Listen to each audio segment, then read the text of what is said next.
Sweetie, can you lower that a little? Good evening, everybody. Welcome back to another episode of the Hazmat Guys Nation Roundtable. This is a multimedia platform to bring hazmat response information and training tips from members across the globe. I'm Bobby Salvis, and I'll be acting as the host for tonight's debacle. And with us, we have Mike Monaco, Phil Ambrose, and Bob Kosh hanging out with us for tonight. Jason Rogers is on assignment tonight, so he'll be out there doing what he does. And what's going on?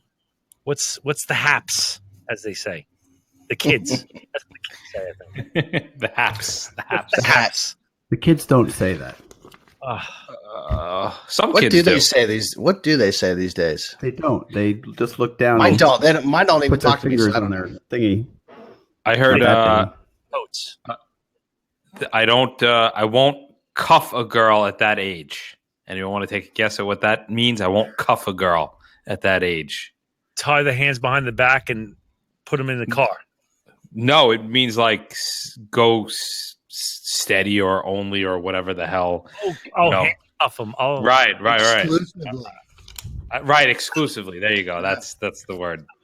Well, I just got updated on the BAE thing because a niece was wearing something like that, and it looked like sorority letters. I'm like, did you join a fraternity or a sorority? And Bay? no, Like that. Bay.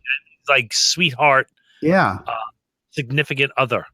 yeah. I found out what it meant What does it mean? What does it mean? before anyone else.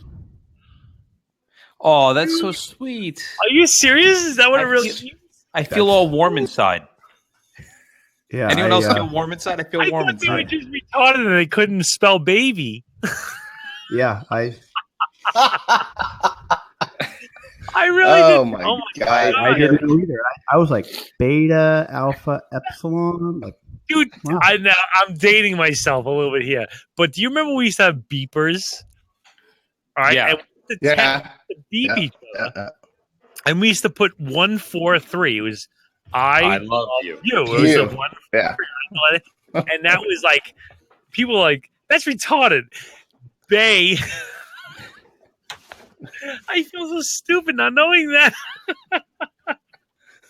That's ridiculous. Kids are so wily. Oh my So, god! All so right. we're 3 minutes into the show. We've already gone downhill. That's awesome. Everybody for hazmat, yeah, we're getting there. Yeah. We're getting there. Oh my god! Any good hazmat stories in the news this week? There's always something in the news.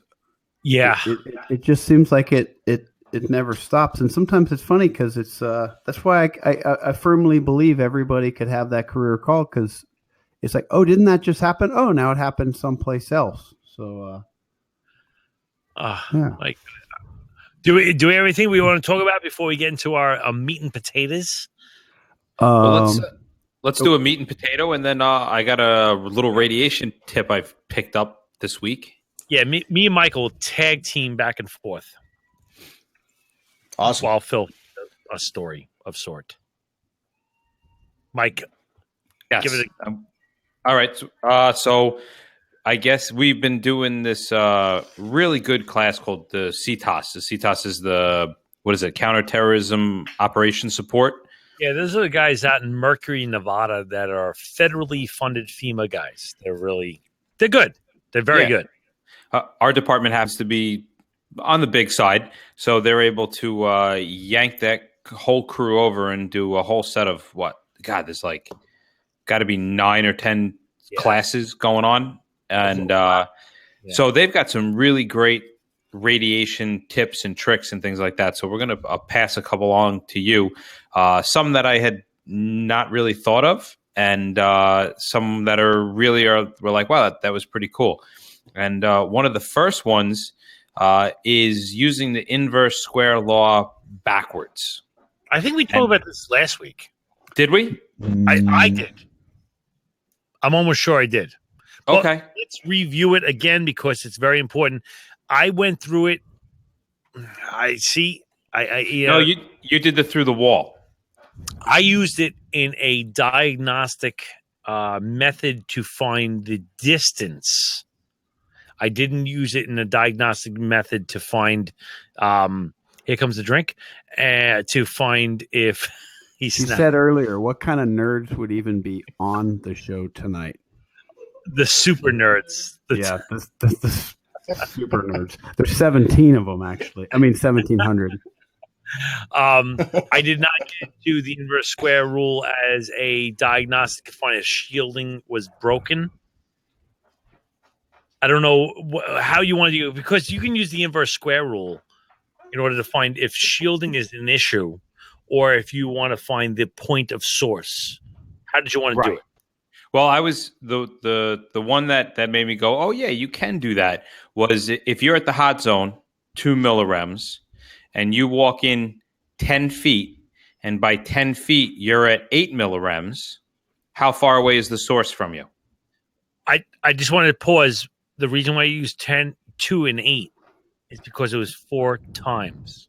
4 times, correct. So now I went in 10 feet. I increased my dose rate by 4. How much further away is that source from me? It's 10 feet because you moved 10 feet. Right. So if you take that, whatever distance it was, and you go, that's the distance right there. That's the distance between you and the distance. And, Mike, I'll give you a question. And I had this.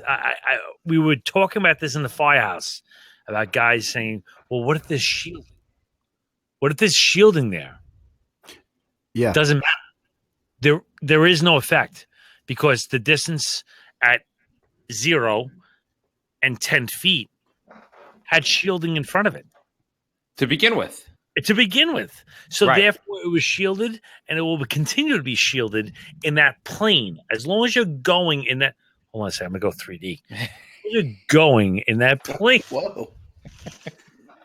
I gotta agree with how they were thinking at the firehouse, though, because we had one similar to this years ago, and yeah, as long as it's in that plane, but we were moving through a parking structure, and then you had, say, pillars and things like that, so you were getting that's going to reflect. That's going to reflect, and it's going to deflect and reflect, and it's going to do different things with that radiation. But concrete isn't even going to do all that much. I think glass, high hydrogen sources, water. Yeah, well, high. That's basically high hydrogen core. You're okay. One more time. Go. High hydrogen sources, and like things like very dense material like concrete, lead, that kind of stuff is going to deflect or change what's going down. Right. But in our situation, where what Mike's going to is, let's say you're on the hold of a ship with all these shipping containers, right? And we're getting a ping. They come through the harbor, New York Harbor. They're coming into the Verrazano. They're getting into Manhattan, and they say, whoa, stop the tugs. Let's see what's on here. They're going to come up and get a ping, right? They're going to say, oh, something's here. They're going to say it's 1. They walk 10 feet, and they get a 4. Well, they're going to know that distance is the distance from the source. So they're going to start pulling those containers off the ship in order to find the source location. It saves in the realm of once we open those containers, we own them. We don't have to open them. We know it past that by a significant amount, and this holds true to finding hotspots, and it holds true whether it's shielded, or like you said before, shielded or not shielded. And you have to remember that it's in 3 dimensions. People out in farmland may not have a radiation source up high, but for us in the city, you could have somebody on the 2nd, 3rd floor. They could be doing some kind of a pipe testing on the 4th floor, and you're getting, a whole REM out on the street because something happened to the machine. So it is a 3-dimensional thing. So that was one of the cool things that I picked up. It's using the inverse square rule, which we all understand, and then just kind of putting a little twist on it. A couple of things on that, because you mentioned you got a tug What's the background on water out in the harbor? Wow. I Usually- really have no idea. Good question. It is. Good question. It is going to be significantly less than on land. Yes. In fact, the background radiation for us, it would be the Rockaways, is about 0.03 microrems, whereas background radiation in Manhattan is usually around 16 microrems. It's a real good one to know because, in industry we use, I think I don't know, when I was training on the East Coast, there's 3 times, but in general rad industry, they always talk about 2 times background when it comes to like cleaning a room. And then we talk about that for decon. So if you're focused on trying to do the quick math on 2 times and you go near water, yes, the actual water in a harbor. I disagree a little on the 360. I get it. Although when you have a focused point source for industrial radiography, they're actually designed to shoot one direction. So the radiation is 360, but it is designed with the shielding when it's working properly. Well, but that doesn't necessarily mean that the person is shooting horizontal. Yeah. They could be shooting down towards the street. That machine could get stuck open in a point that it is still pointing downward. So if you're looking for something on the street, don't forget that you need to, try to use that up and down as well as, the XY axis or the ZY. And then, it's good you said Z because did they talk? And it's, it's getting ticky-tacky or technical, but that's when you talk about shielding, I want to say it's the Z factor. Maybe Todd Burton will correct me on that. So like things like lucite, high hydrogen for water, because cobalt 60 does really well underwater. That's how they're usually stored. And then, but it's that Z, and then usually they don't go over it too much, but something called Bremsstrahlung. Ever heard of that? Yes. Yeah. Go. Describe it anyway. What would it be like? P32, like a beta emitter that you're using, say, a metal trash can as shielding. It'll actually hit electrons, right? Particles in the metal and release them. So you end up having more actually worse of a problem than just it by itself, because now it's where. Exactly. And you find that in you're going into NYU or someplace like that where you guys are. Exactly the blows problem. And a lab. Yes. Yep. Yes. So you're getting that. Like Ray just said, scattering radiation. And I think for and when the knuckle draggers, how we are now, it's just being aware that maybe if you chose some sort of shielding, maybe it wasn't the right Z factor. It wasn't the right shielding for what you're working on. It could be exactly that. We did a hot wash back in the day with one of our guys, Matthew Blows. Matt Blows, which I thought he was putting us on with his last name, but he had a radiation where it was a legit neutron source, and they took lead shot. Where is he from? Kentucky. Manchester area. Kentucky. And I was like, where the hell do you get lead shot? And I said, well, it's Kentucky. All right. And so they dropped these bags of lead shot on there, and they had an increase in gamma and neutron radiation. And so I asked these guys in CTOS, and these guys, if you haven't gone, I'm going to do a little PSA for free for these guys out in CTOS and Mercury, Nevada. If you haven't seen, done, or gone to that class, you are doing yourself a disservice. That is a FEMA class, and there is like 5 or 6 of them across the country that will pay for you from the moment you walk out your front door to the moment you walk back in your front door to give you the top-notch training on bombs, live agents, which is like chemical warfare agents, radiation, highway, rail. Yep. There's a slew of them. If you don't know what they are, contact us. We'll get them to you.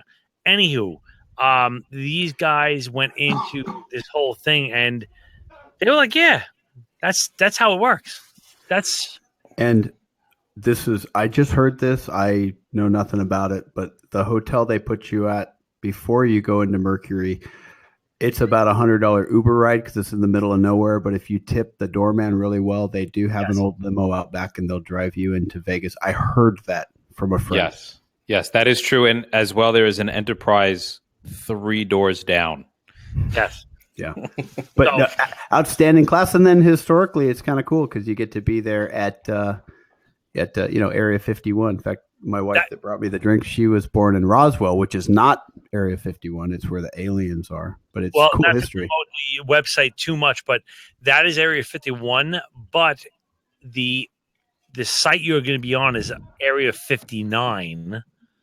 And the coolest thing, and I don't want to really get off topic here because me and Mike wanted to really go on this, but Area 59, when I was coming into the site, there was 2 big stages with splayed wire cable.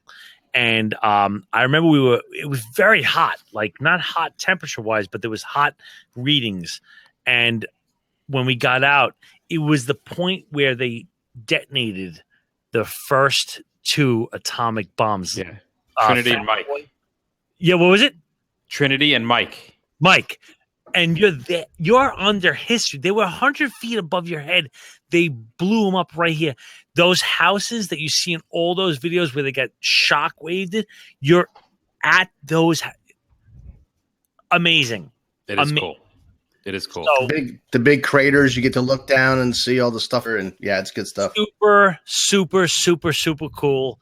That is very cool. My little takeaway from that class that me and Mike took is that when you're taking radiation and you have it way out in front of you, right? Time, distance, shielding. I want my arm right way away from me. Pull it in tight, right? We always say it. Use your shielding. Well, I'm using it as a diagnostic tool right now. So if I pull it in tight and I rotate my body around, my body is shielding it. So I'm figuring out if I'm in that quadrant or that quadrant because my body's eating all that radiation. I'm in the radiation anyway, but I'm using my meter to see if I'm in that scope. So if I hit it here, 180 degrees away is where the beam is coming from. Turn around, move that way, and do it again. There's a little tidbit that I picked up that I liked.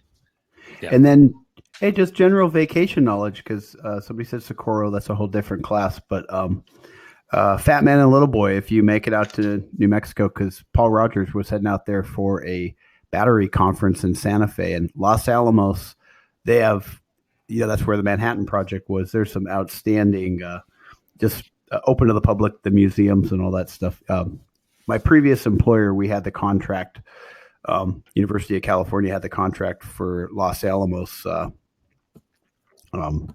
National Labs, so I got to go there a bunch. And there's a lot of cool stuff open to the public too. If you're pulling the trailer with all the kids and want to geek out on radiation stuff, yeah. And you can actually. Speaking of vacation, Mercury, Nevada, the place that they do all this testing, has radiation tours. So if you really want to piss your wife and kids off, go out there to go look at the house that they blew up in all the videos. We're buying it, baby. Got a good deal. All right. What else we got tonight, guys?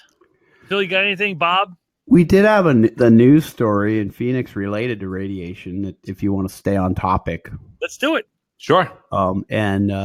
I first found out about it through Jeff Zintek, friend of the show, really part of the family.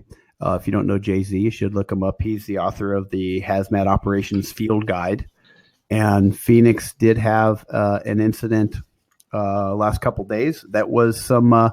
and classic, because we're kind of on this radiation theme, which often dovetails into if you have a university in your district or a professor from a university. But Phoenix had, I want to say it was some sort of urinal compound. I'm looking it up right now in a garage that they responded to. And I believe, if I'm correct, this was uranium-238. So you got good weapons grade stuff, and I want to say it was uranium with an 08. And I don't think it's an oxide because an oxide usually has two. Because there's a whole lot of urinal compounds, and it was cleaning out her deceased father-in-law's garage. And anybody that's done hazmat cleanup or worked anywhere nearby where there might be a university professor, this is just classic for what they do. But Phoenix responded and did their thing, and it's all taken care of. The latest news is that there was no threat, but honestly, obviously, the news is going to have a field day with something like that. So that would be a classic one where, just like the podcast I recently listened to on Tech Ref, that Tech Ref is going to be feeding info for the PIO to be able to say the right thing to the media, because most people would freak out about something like that, and it was fairly minor. Right. I actually took some time to read this, and I'll be honest with you, I kind of tripped across this today. I don't know if it was on Hazmat Nation or if it was on Facebook, but I want to say it was on Facebook. And we had a little discussion at the firehouse about this. It was uranium 239 with 08. It was a very weird chemical structure, and the guy pulled it out of the sleeve. It was in like a little sleeve, and you opened it up and you pulled it out, and there was a grayish powder inside a glass vial, and they showed 212 microrem per hour. Is that correct? As per my memory, it was one of the many photos, which is rather hot. And I'm being facetious with that. Rather hot. I mean, considering background's like 5, 219. It's a little warm. Yeah, it's a little warm, right? So what's the deal? What would you do? Let's start with Bob. What would you do if you're coming up? You know what? Let's stop right there. Do you have any rig-mounted radiation meters? We do not. The only thing that we have available to us, and it actually depends what unit you're on. If you're on a hazmat truck company like me, you'll have a radiation pager that's, either on a dash or on the lieutenant's radio strap. If not, you waiting for the hazmat team to get there. So they have no idea that there's anything radioactive, because you can't taste, touch, right, smell, unless you put it in tacos. Then it's good. Then it's all good. So what about you? Do you have anything that would tell you from a distance? Every rig has a radiation detector, but it's not on. And our hazmat squad has a gamma detector mounted on the front. And we didn't used to, but we started on our Saturday van day, taking a source and making sure that thing works. And it turns into a little bit of training, because obviously the alpha source isn't going to make it activate. So the hazmat rig, yes. Other rigs, not something on permanently, but that's just my organization. Of course, I think we're similar to probably all of our cities here, is that there are other people that have, say, detection devices mobile on all the time. Can't give up their location or names, but they're working special events and all that kind of good stuff. Do we have it on all the time? Every single fire department in New York City has a gamma radiation detector on 24 hours a day, 7 days a week, no matter what. It does. If it's a radar, yeah, they do all three, right? Even if it's parked, it's yeah. You know what? You're right. It is all three: alpha, beta, gamma. It is parked. It is on. Yeah, every cop has a PDR on them. Every cop has it. Every EMS has it.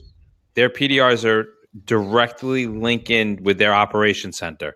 Yeah. So literally somebody down at one police plaza can see what the radiation levels throughout the entire city are in a click of a mouse. There is I'll come back to it next time. There's a freeware that is Android and Apple based that is trying to get radiation based information back to like a central database. Mike, what was it called? I forget. I'll probably do it tomorrow. I got the rest of that training tomorrow. I'll get it for you too, but they talk about it at length. Your fire department can sign up for it. It's free, and basically, if you take your gamma scintillator and you go out front of your firehouse and you say, "Yeah, it's 5 microrems," you enter into the thing, and they're getting a national level, so that once they build this data, they can say, "Well, Orlando is a little hot today. Why?" Well, it's not just Orlando, but Disney's a little hot today. Well, why is Disney hot? Well, because Belle got a new dress. I was totally screwing around with that. That's a total joke. All right, anyway. What else we got? Anything else before we start wrapping this thing up? Well, just real quickly, you mentioned about the this was found from a deceased member in their house, right? So we need to get.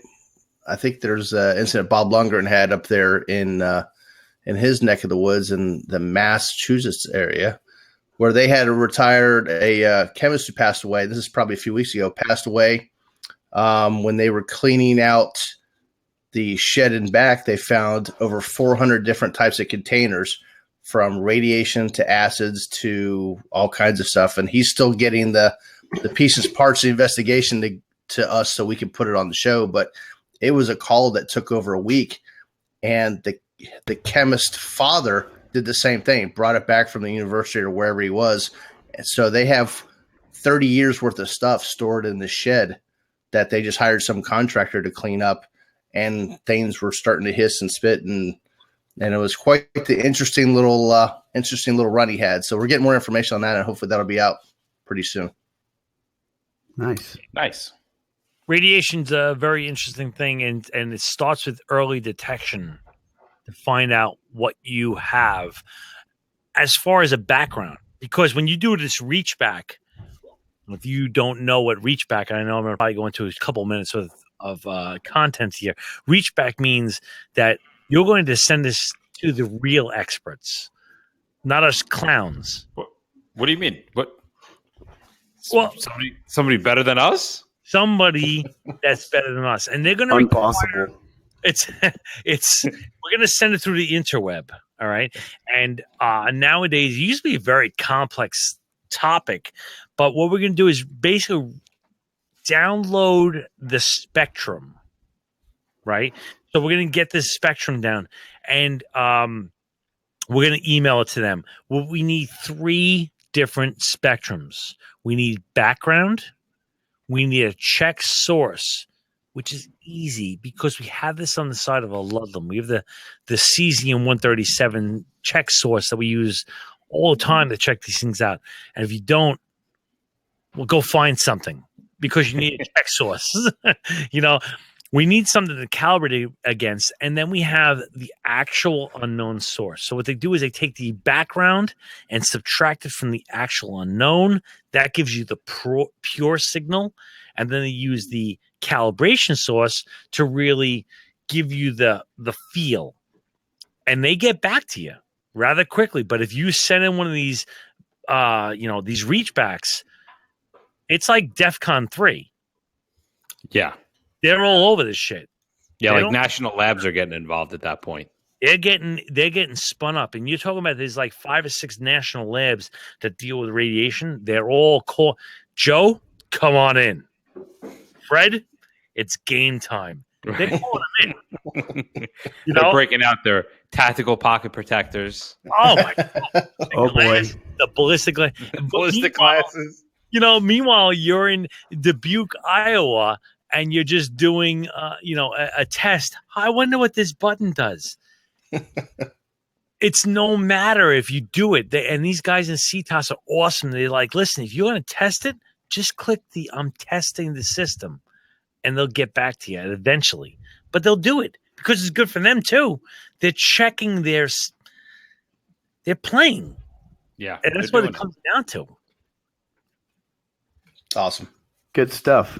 Although I heavily encourage, and as much as we have the reach back for every egghead out there, is just using the meter and understanding the background, because I'm sure every city has one, but that misinterpretation of the radiation meter, because they weren't really sure of background or micro versus milli, and then they say over the radio something that's ends up being quite extreme. I'm sure everybody has their own story with that, so that comes just down to the basics of. And I think Kevin Ryan had put it up there talking about checking around your district. I mean, not just if your district is, say, hotter than another, but just getting used to what a normal number is. Because unfortunately, those meters don't just say, hey, it's normal. They give a number that looks like it's something. It's not zero, which is what we're used to on most things. Right. So practice with them. It's funny, the last two comments on there from Kevin Ryan and Gerard saying we have an isotope identifier, so it's making things really easy for us. And one of the things that I'm learning in this class is that it's not. It actually can add layers of complication to it, because the stuff that we're actually looking for can be very easily shielded by higher energy radiation that the isotope identifier is not picking up on. Oh, are you choking? Are you okay? Are you all right? Start CPR. Call Can you 911. breathe? Push hard and push fast. Allow for complete chest recoil. I'm sorry. So you can take somebody who is seemingly has a legit medical isotope in them, and they could very easily shield something that is more nefarious within that system. So this is where they are stressing the importance of the reach back, because you can't see it unless you take the spectrum and analyze it. And the identifier is not capable of doing that. Yes, the Ortec is a fantastic instrument. It is a $100,000 radiation identifier, but even that requires somebody looking at the spectrum and to be able to see whether or not something is shielded behind something else. Don't poo-poo the FLIR identifier 2, because it has a fantastic resolution on screen, not on your little BS screen on the operation, but when those guys, those clowns in wherever the hell National Lab gets it, it is very good resolution. You're just not seeing it. So, with that being said, we're going to start wrapping this thing up. And this is another episode of the Hazmat Guys Roundtable. Please be sure to follow us on Am I Facebook. still muted? No, now you're back. I'm going to cut you off. Okay. Because I love what Mike said, but I got to stress this, because somebody listening in somewhere that's away from, hey, what is CTOS and the reach back?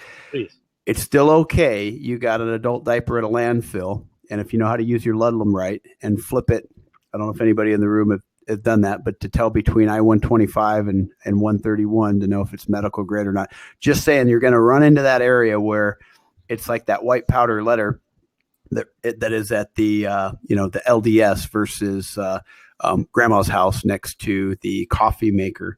So on one extreme, we have the reach back, but on the other, and you have something, this seems nickel dime. Go ahead and activate that, but even the identifier might not be great, but there are some tricks you could do with your own meters to try to at least give an educated guess and narrow down if that's not medically related. Of course, got to throw that in. That's all just using your meter, and if you got a university nearby, they're going to have I-131 and I-125, and you can practice that way, because that's a real common one that'll set off the alarms at airports and all that stuff. Good deal. I'm disagreeing with Mike in a way, but not really. He's hard to disagree with. I wasn't sure what the disagreement was. Promoting some controversy. I love it. All right. So are we good?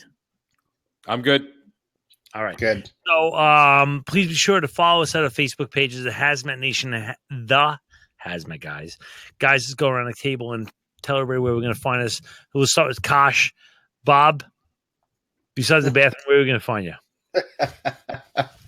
You can find me at, I just lost it. I don't know. Find me at hcmtlt@gmail.com or at bobkosh@hazsim.com. Awesome. And Phil, what do you got? It was all this urinal, just like Uranus. Looking forward to seeing everybody at FDIC that goes to FDIC. Any of the those going in here, and then we got all the other shows. Baltimore coming up. Looking forward to that. That's where all of us get together. Yes, absolutely. The meeting of the heads. A giant party at FDEC. Yeah, we love it. We love it. I love it. It's going to be awesome. All right. So, Mike, what do you got? You can reach me at mike@thehazmatguys.com. You can catch our podcast through iTunes or Stitcher or Google Plus or however other multiple sources of podcasting is out there. And we're going to be creating a new segment called Ask the Hazmat Guys. So if you have any kind of crazy questions, send them our way. Even we don't know the answer, we're going to look it up, do the research, find the experts that do, and throw them out there. So you can we got a couple different email addresses that we're forming for that one. If you wanted to throw one at us before we actually form it, you can email either myself, Mike at Hazmat Guys, or feedback at the hazmatguys.com. Or Bob at thehazmatguys.com. That's what I was. We're very easy. And I am Bobby Salas, and I'm the other half of the Hazmat Guys podcast, and we have a couple of really good things. We started this whole realm of the positions, right? The decon, the entry, we're going to be finishing up with the officer, which we have somebody potentially coming in, but we don't know. It's going to be good.